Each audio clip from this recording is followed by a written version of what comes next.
अस्सलाम वालेकुम, welcome back to my channel. In this video we are going to study lecture number 29 और lecture number 29 का second part हम कर रहे हैं। तो इसमें हमने क्या करना है, इसमें हमने arc length as a parameter को पढ़ना है, ठीक है, और साथ में कुछ एग्जांपल्स करनी है। Before we start the lecture don't forget to subscribe to the channel and like the video. Okay, अच्छा, अब स्टार्ट करते हैं। आर्क लेंथ में हम क्या करेंगे, for many purpose the best parameter to use for representing a curve in 2 space और 3 space is the length of the arc. ठीक है, कह रहे हैं कि काफ़ी पर्पसेस की वजह से पैरामीटर को हम जब चेंज करते हैं तो बेस्ट पैरामीटर जिसको हम यूज़ कर सकते हैं एक कर्व को रिप्रेजेंट करने के लिए, चाहे वो 2 स्पेस में हो या 3 स्पेस में हो, तो वो क्या है, वो पैरामीटर जो है वो लेंथ ऑफ आर्क का है। ठीक है, लेंथ ऑफ आर्क का है और measured along the curve from some fixed reference point, जिसको हम एक फिक्स्ड रेफरेंस पॉइंट से क्या करते हैं, उसको हम मेजर करते हैं। ठीक है, अच्छा, इसको हमने करना कैसे है, सबसे पहले select an arbitrary point on the curve C to serve as a reference point. एक आर्क हमने एक आर्बिट्री जो है उसको एक रेफरेंस पॉइंट लेना है। ठीक है,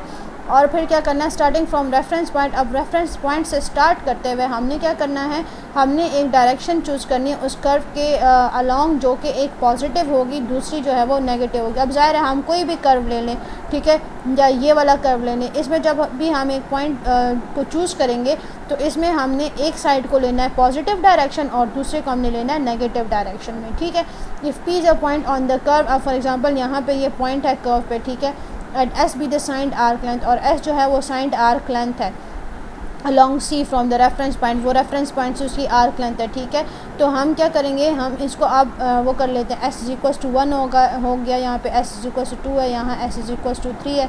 अब जो नीचे नेगेटिव डायरेक्शन में जा रहा है तो वो हो गया एस इज इक्वल टू -1, दूसरा s is equal to -2 and s is equal to -3। इस तरह से हमने इसको करना है। ठीक है, by this procedure a unique point P on the curve is determined when a value for s is given. जब एस के लिए एक वैल्यू गिवन होती है तो हम क्या कर लेते हैं, एक यूनिक पॉइंट हमें मिल जाता है पी में उस कर्व पे, जिसको हम डिटरमाइन कर लेते हैं। ठीक है, example s is equal to 2 determines the point that 2 units that is 2 units along the curve in the positive direction. ठीक है, एस इज इक्वल टू 2 से हमें क्या पता चलता है कि पॉजिटिव डायरेक्शन में वो रेफरेंस पॉइंट से 2 यूनिट्स आगे। ठीक है, और अगर हमारे पास है एस इज इक्वल टू -3/2, तो ये क्या डिटरमाइन करता है कि जो हमारा रेफरेंस पॉइंट है उससे -3/2 यूनिट पीछे। माइनस से हमें क्या पता चलता है, माइनस से हमें डायरेक्शन का पता चलता है in the negative direction of from the reference point. ठीक है, अच्छा, आगे चलते हैं। अब हम क्या करते हैं, एस को एज अ वेरिएबल ट्रीट करते हैं। ठीक है, जैसे वैल्यू ऑफ एस चेंज होती जाएगी तो वैसे वैसे हमारा जो है क्या होगा, करस्पॉन्डिंग पॉइंट पी जो है वो सी पे मूव करेगा। ठीक है, आगे आगे जाएगा, जैसे हम सिंपल ग्राफ में करते हैं, वैल्यूज जैसे जैसे चेंज होती जाती हैं वैसे वैसे हमारा ग्राफ भी मूव करता जाता है। ठीक है, उसका जो कर्व होता है वो आगे जाता जाता है। ठीक, तो and the coordinates of P become function of S, और पी के जो कोऑर्डिनेट्स है वो किसका फंक्शन बन जाता है, एस का फंक्शन बन जाता है। Thus in 2 space the coordinates of P are x s and y s. ठीक है, तो 2 स्पेस में पी के कोऑर्डिनेट्स क्या बन जाते हैं, x of function of s, ठीक है, and y is a function of s. ठीक है, हमारे पास 2 फंक्शंस बन जाते हैं इन टर्म्स ऑफ एस, मतलब in terms of arc length, और अगर 3 स्पेस में हो तो क्या होगा, x y z in terms of s. Therefore, 2 space the curve C is given by the parametric equation x is equals to xs and y is equals to ys, और 3 space में क्या होता है, पैरामीट्रिक इक्वेशन को हम लिख सकते हैं x is equals to xs, y is equals to ys and z is equals to zs। ठीक है, कुछ रिमार्क्स देख लेते हैं। when defining parameter s the choice of positive and negative direction is arbitrary, मतलब कि जब हम पैरामीटर एस को डिफ़ाइन करें तो पॉजिटिव और नेगेटिव साइन का जो चॉइस है वो आर्बिट्री होती है। ठीक है, लेकिन अगर हमें उन्होंने पहले से एक पॉइंट बताया हुआ, ठीक है, it may be that the curve C is already specified in terms of some other parameter t, in which case we shall agree always to take the direction of increasing t s positive and direction of for the parameter by s. ठीक है, तो यहाँ पे ये बात कह रहे हैं कि अगर पहले से कोई एक पैरामीटर हमें बताया हुआ है तो हमें फिर वहाँ पे ज़रूरी है कि जो पॉजिटिव डायरेक्शन इंक्रीजिंग का है हम वही वाली डायरेक्शन लें और नेगेटिव वाली डायरेक्शन भी उसी इक्वेशन के मुताबिक लें। ठीक है, और इस तरह करने से एस क्या होगा, S will increase S T increase, S जो है वो इंक्रीज होगा टी के साथ एंड वाइस वर्सा, और अगर एस डिक्रीज़ हो रहा है तो टी भी डिक्रीज़ होगा। ठीक है, अगर हमें पहले से डायरेक्शंस दी हुई हैं, अगर डायरेक्शन या कुछ नहीं दिया हुआ तो फिर हम उसको आर्बिट्ररी अपनी मर्ज़ी से कर सकते हैं। अच्छा, नीचे एक थ्योरम दिया हुआ है और उससे क्या होगा, उससे हम आर्क लेंथ को कंप्यूट कर सकते हैं पैरामीटर एस के लिए, और जब and when the curve C is express in terms of some other parameter t. अगर कर्व सी को किसी टी पैरामीटर में बताया हुआ है तो उसको हम पैरामीटर एस में चेंज कर सकते हैं, ये नीचे वाले थ्योरम को या फार्मूला को यूज़ करके, ठीक है। This result will be used when we want to change the parameterization for C from t to s. और ये हम कब फार्मूला यूज़ करेंगे, जब हमें पैरामीटर चेंज करना होगा एक कर्व का टी से एस में, ठीक है। थ्योरम क्या है हमारे पास, let C B curve in two space and parametrically by X is equal to X T and Y is equal to Y T, ठीक है। तो एस का फार्मूला क्या होगा, एस का फार्मूला का T naught to T integral of T naught to T square root of D X और D U square plus D Y और डी यू स्क्वायर, ठीक है, D U. and let C be the curve in 3 space given parametrically by x is equals to xt, y is equals to y and z is equals to zt। वही वाला formula 2 space के लिए भी है और 3 space के लिए भी है। अच्छा, अब आप सोचेंगे डी यू पता नहीं किधर से आ गया, ठीक है, वही बात है, हमारा डमी वेरिएबल है, हम यहाँ पे कुछ भी लिख सकते हैं, क्योंकि अगर हम यहाँ पे डी एक्स लिख लें, डी जेड लिख लें, तो यहाँ भी हमें डी जेड लिखना होगा, या फिर हम यहाँ पे डी डब्ल्यू लिख लें, डी वी लिख लें, हम कुछ भी लिख सकते हैं, क्योंकि चेंज तो आखिर में उसने क्या होना है, उस जो डमी वेरिएबल है वहाँ पे हमने लिमिट्स पुट करनी है, तो चेंज तो आखिर में उसने टी में ही होना है, ठीक है। तो यहाँ पे कोई भी वैल्यू लिख सकते हैं, कंफ्यूज नहीं होना कि डी यू किधर से आ गए या क्यों हमने लिखा है, ठीक है। अच्छा, अब इसके रिमार्क्स देख लेते हैं। रिमार्क्स में क्या है, D S over D T does not depend on T not. अच्छा, ये बात आपने याद रखनी है, 2 बातें इसमें याद रखने वाली। एक तो ये कि डी एस और डी टी जो है वो टी नॉट पे डिपेंड नहीं करता, क्योंकि टी नॉट हमारा क्या है, वो स्टार्टिंग पॉइंट है, and that is the value of d s is independent of where the reference point from a parameter is located, ठीक है। मतलब कि क्यों, क्योंकि डी एस और डी टी जो है वो इंडिपेंडेंट है इस बात से कि रेफरेंस पॉइंट किधर है। अब हम कोई आर्बिट्रेरी रेफरेंस पॉइंट ले रहे हैं तो हमारा उससे कोई ताल्लुक नहीं है कि रेफरेंस पॉइंट जो है वो ये जो वो है कर्व है उसके इधर पे है या इधर है, ठीक है। सो इसलिए जो टी नॉट है वो जो है उस वो डी एस और डी टी नॉट पे डिपेंड नहीं करता, ठीक है। अच्छा, इसके अलावा क्या कहते हैं, constant drops out when we differentiate, क्योंकि जब हम डिफरेंशिएट करते हैं तो कांस्टेंट ड्रॉप आउट हो जाता है, ठीक है। जो हमारे पास वैल्यू रहती है वो किसकी रहती है, वो जो हमारा वेरिएबल होता है या कुछ होता है वो रह जाता है, कांस्टेंट तो खुद ही ज़ीरो हो जाता है, ड्रॉप आउट हो जाता है, ठीक है। दूसरी बात ये कि डी एस और D T is greater then equal to 0 for all t. और दूसरी बात ये कि टी की सारी वैल्यूज़ के लिए, टी नॉट की बात हमने की थी ना कि उस पर वो डिपेंड नहीं करता, लेकिन टी की सारी वैल्यूज़ के लिए डी एस और डी टी क्या होगा, वो ग्रेटर देन और इक्वल टू 0 होगा, ठीक है।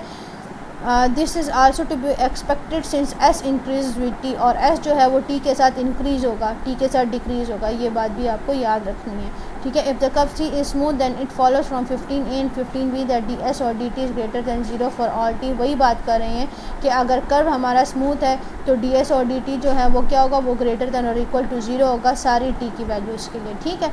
अब एग्जाम्पल एक करते हैं, यहाँ पे हमें पैरामीटर्स दिए हैं इन टर्म्स ऑफ टी दिए हुए, अब हमें इसको किस में चेंज करना है, इन टर्म्स ऑफ एस में चेंज करना है। अब वो कैसे करेंगे, मेथड्स देखने पहले, स्टेप्स देख लें पहले। x is equal to 2t+1 and y is equal to 3t+1, ठीक है।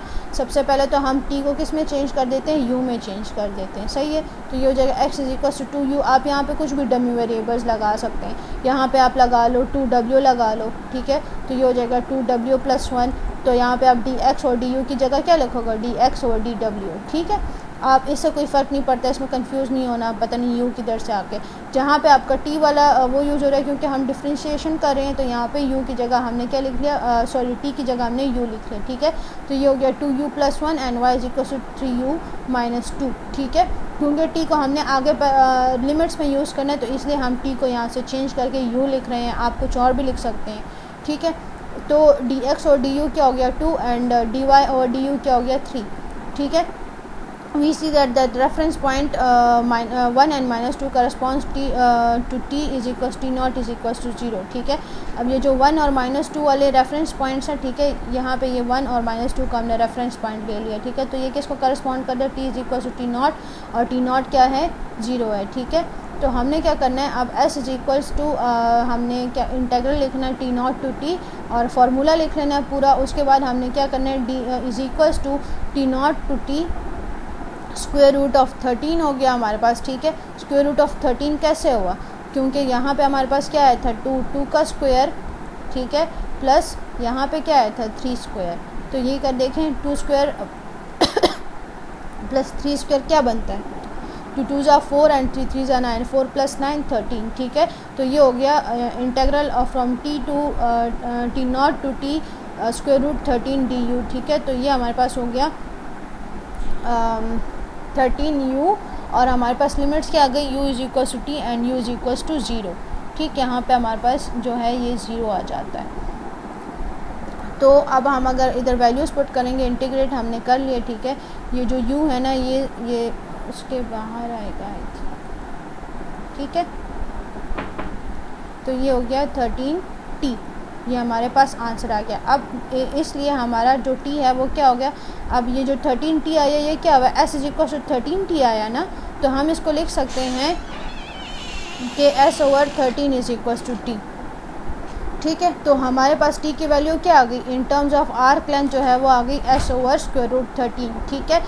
अब हमने क्या करना है, अब हमने इस एक्सप्रेशन को जो हमारी पैरामीट्रिक इक्वेशन थी उसमें डाल लेना है, ठीक है। तो ये हो जाएगा x = 2, जहाँ पे t था वहाँ पे हम क्या लिख लेंगे 1/√13s और +1, और इस तरह से हमारी ये पैरामीट्रिक इक्वेशंस दोनों आ गई इन टर्म्स ऑफ s। हमारा जो पैरामीटर था वो t से किस में चेंज हो गया, वो t से s में चेंज हो गया, ठीक हो गया। अच्छा, अब नेक्स्ट एग्जांपल देखते हैं। नेक्स्ट एग्जांपल में क्या है, नेक्स्ट एग्जांपल में हमने पैरामीट्रिक इक्वेशन फाइंड करनी है। इसको हम यहाँ पे देख लेते हैं।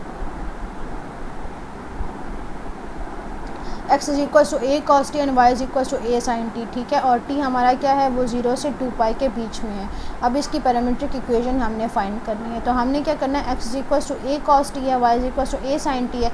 पहले हमने उसका dx और du हमने पहले उसका डिफरेंशियल फाइंड कर लेना है। तो यहाँ पे आ जाएगा -a sin u, ठीक है। ये जो है यहाँ पे इसको हम u में चेंज कर देंगे, ठीक है, u हो जाएगा, ये t नहीं आएगा। अच्छा, और dy और du में क्या हो जाएगा, a cos u, ठीक। अब फार्मूला हम लिख लेते हैं। फार्मूला के बाद अब हमने लिमिट्स पुट करनी है। तो हम क्या करेंगे, यहाँ पे t0 की जगह क्या आएगा, 0 आएगा और ऊपर t ही आएगा, ठीक है। t = t आएगा। जब हमने आर्क लेंथ में लिखना है तो हमारे पास लिमिट्स जो है वो यही रहेंगी 0 to t, ठीक है। ये बात आपने याद रखनी है जब हमने पैरामीटर चेंज करना है। जब हमने आर्क लेंथ फाइंड करनी है तो जो लिमिट्स हमें दी हुई है वही लिमिट्स हमने यूज़ करनी है, लेकिन जब हमने पैरामीटर चेंज करना है तो लिमिट्स हमारी 0 to t होंगी, ठीक है। अच्छा, अब यहाँ पे √dx और du हमारा -a sin u आया था, ठीक है। तो वो हमने लिख लिया, +a cos u स्क्वायर हमने फुल लिख लिया। अब उसके बाद क्या हुआ, स्क्वायर को ओपन किया, ये हो गया a square sin square u plus a square cos square u, ठीक है, du। इसे हमने क्या कर लिया, a दोनों में कॉमन है तो a हम कॉमन ले लेते हैं। ये हो गया sin square u plus cos square u du, और इस तरह से हमारे पास आ गया a स्क्वायर, और इसकी जगह हम क्या लिख लेते हैं 1, ठीक है। तो हमारे पास फुल जो इक्वेशन थी वो किधर तक आ गई, वो आ गई integral of 0 to t √a square du, ठीक है। √a स्क्वायर जो है उसको हम ख़त्म कर देते हैं, ये हो जाएगा integral of 0 to t a du, ठीक है। और फिर हमने क्या कर लेना है, फिर हमने यहाँ पे इंटीग्रेट करना है। तो ये हो जाएगा du हट जाएगा, ये हो जाएगा au, ठीक है। और उसकी लिमिट्स हैं t to 0 और t to 0 की लिमिट्स हम देंगे तो ये हो जाएगा at, ठीक है। अब हमने क्या करना है, s = at हमारे पास आ गया, क्योंकि यहाँ पे हमने क्या फाइंड किया, s फाइंड किया ना, s = at हो गया। हमने t की वैल्यू, अब t को हमने चेंज करना है तो हम क्या कर देंगे, s/a =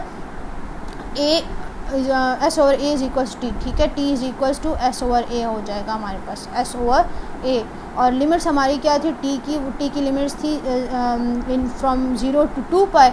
तो इसी तरह हम t की जगह यहाँ भी क्या पुट कर देंगे, s और a पुट कर देंगे, ठीक है। अब हमें यहाँ पे सिर्फ s चाहिए, हमें limits in terms of s चाहिए, a नहीं चाहिए।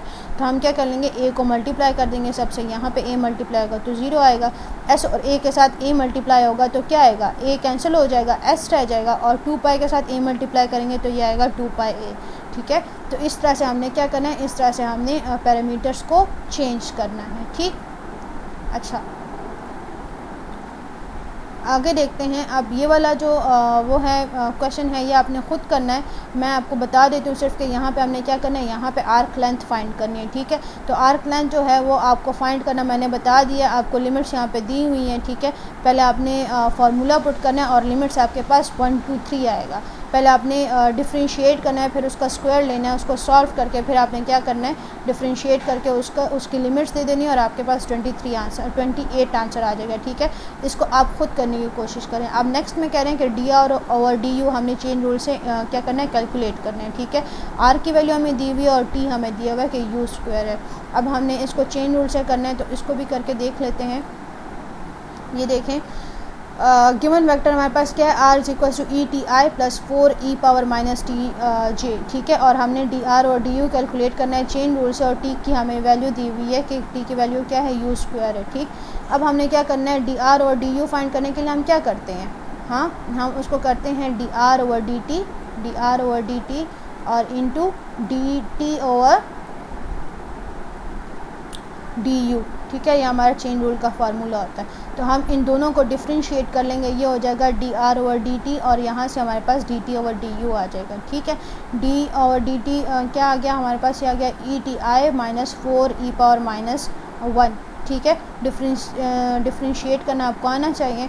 अब हमने क्या करना है, D T over D you हमने फाइंड करना है, तो ये हो जाएगा 2u, ठीक है, क्योंकि हमने D over D T U square के लिए फाइंड करना है। अब हम इसको क्या कर देते हैं, इसको हम मल्टीप्लाई कर देते हैं, तो ये हमारे पास आ गया 2u E power T I minus 8u E power minus T J, ठीक है। अब चूँकि यहाँ पे हमने इन टर्म्स ऑफ u करना है, इसको चेंज करना है हमने, ठीक है। तो जहाँ पे अब यहाँ पे तो हमारे पास u आ गया, ठीक है, लेकिन यहाँ पे जो t है ना, अब इसको भी हम चेंज कर देंगे इक्वेशन 2 से। इक्वेशन 2 क्या है, t is equal to u square, मतलब जहाँ पे t है वहाँ पे हम क्या लिख लेंगे, u स्क्वायर लिख लेंगे, ठीक है। तो ये हो जाएगा 2u E U square I minus 8u E power minus U square J, ठीक है। So this is our answer and this is the solution. With this we have come to the end of our lecture. I hope आपको lecture समझ आ गया। अगर कोई question है तो कमेंट करके ज़रूर पूछें, मैं उसको क्लियर कर दूँगी, कोशिश पूरी करूँगी कि क्लियर हो, ठीक है। और प्रैक्टिस ज़रूर करें। Till then take care and अल्लाह हाफिज़, see you in the next lecture.